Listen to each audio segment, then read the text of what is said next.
ଦେବାରେ କଣ ଅସୁବିଧା ହେଇଛି ଆପଣ ଆଜ୍ଞା ମୋ ପୁଅର କିଛି ହେଇଥିଲାନି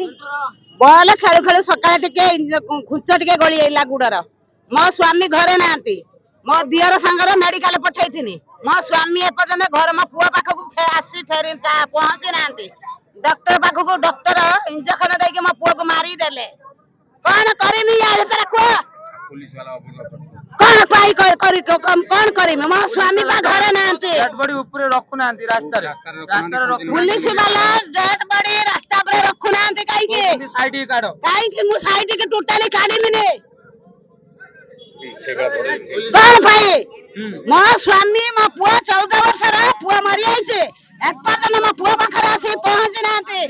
ମୋ ପୁଅକୁ ଡକ୍ଟର ମାରିଦେଲେ ସେଇଠୁ କଣ କହିବ କଣ ଆପଣଙ୍କର ପୁଅ ବି ଥିବ ଆପଣଙ୍କର କିଛି ଥିବ ତମେ ଜାଣିପାରୁଥିବେ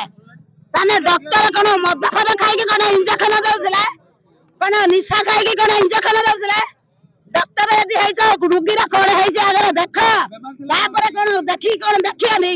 ଚାକିରି ପାଇଛ ତ ଦରମା ପାଉଛ ଟଙ୍କା ମିଳୁଛି କୋଉପରି ଦଉଛି ସରକାରୀ ଦଉଛି କଣ ପାଇଁ ତମେ ଏତେ ଅବହେଳା କଣ ପାଇଁ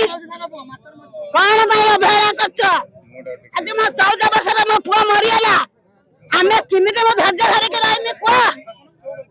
ପଇସା ଟିକେ ଆଗର ଦରମା ପାଉଛ ତ ଘର ବସିଲା ଆମେ ଫ୍ୟାନ ଖୋଲିଦେଲ ଏସି ଲଗେଇଦେଲ ଡକ୍ଟର ଯିଏ ଗାଇଲେ ପୁଲିସ ବାଲା ସାହସ ଦଉନାହାନ୍ତି କଣ ପାଇଁ ସାହାଯ୍ୟ କରୁନାହାନ୍ତି ପୁଲିସ ବାଲା କହୁଛନ୍ତି ଯେ ରାସ୍ତାରୁ ହଟେଇ ଦିଅ ମେଡିକାଲ ନେଇଯିବ ମୁଁ ଟୋଟାଲି ମେଡିକାଲ ନେମିନି କାହା କଥା ମୁଁ ମାନିବିନି ପୁଲିସ ବାଲା କଣ ପୁଲିସ ବାଲା ଯାହା କହିବେ ମୁଁ ତାଙ୍କ ମାନିବି ନା ଆପଣଙ୍କ କଣ ଦାବି ରହିଛି ମୋର ଦାବି କଣ ରହିଛି ଡକ୍ଟର କଣ ପାଇଁ ଇଞ୍ଜେକ୍ସନ ଦେଇକି ମୋ ପିଲାକୁ ଆଗର ମାରିଦେଲା କଣ ପାଇଁ ମୋ ପୁଅର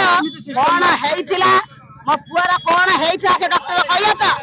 ମନକୁ ମନ ନିଶା ମଦ ଖାଇକି ମୋ ପୁଅକୁ ମାରିଦେଲା କଣ ହେଇଛି ଆପଣ ଆଜି ରାସ୍ତା ରୋକ ଆମେ ଆମ ଛୁଆକୁ ମାରି ଦେଇଛନ୍ତି ଡକ୍ଟର ଇଞ୍ଜେକ୍ସନ ଦେଇକି ଆମେ ଆଜି ରାସ୍ତା କଣ ହେଇଥିଲା ଛୁଆର କିଛି ନୁହେଁ ଖାଲି ଗୋଟେ ଖୁଞ୍ଚ ଗଳେଇଥିଲା ଖାଲି ଛିଡି ଯାଇଥିଲା ତାକୁ ହିଁ ଡ୍ରେସିଂ କରତା ଆସିଲା ଡ୍ରେସିଂ କରିକି ପୁଣି କଣ ଇଞ୍ଜେକ୍ସନ ଦବା ସେଠି କାମଟା କରିଥିଲା ଡ୍ରେସିଂ ତ କଲେ ଇଞ୍ଜେକ୍ସନ ଦବା କାମଟା କରିଥିଲା ଥରେ ଡ୍ରେସିଂ ହେଇକି ଶୁଖିତ ବାହାରିଲାନି ଖା ପୁଣି ଆସିଲା ଥରେ ବ୍ୟାଣ୍ଡେଜ ଖୋଲିକି ଆଉ ଥରେ କରିବା ପୁଣି ସେଠି 3ଟା ଇଞ୍ଜେକ୍ସନ ଦବାର କାମଟା କରି 3ଟା ଇଞ୍ଜେକ୍ସନ ସାଙ୍ଗେ ବାନ୍ତି ଗଲା ଛୁଆ ଚାଲିଗଲା ଏଠି ଆମେ କଣ କରିବୁ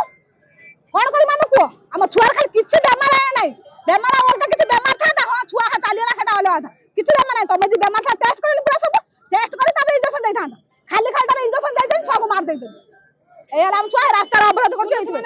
ପୋଲିସ ଆହୁରି ଏଠି ଗୋଟେ ପୋଲିସ ଅଛନ୍ତି ଛାଡ଼ିଲେନି ଆମକୁ ସବୁ ରାସ୍ତାକୁ ଆଣିତେ ଅବରୋଧ କରିଥିଲେ ସେ ପୋଲିସ କି ଡାକ ସାମ୍ନାରେ ମୁଁ କହୁଛି କିଏ ଡକ୍ଟର ମତେ ସେ ପଇସା ଖାଉଛନ୍ତି ସେ ଜନତାକୁ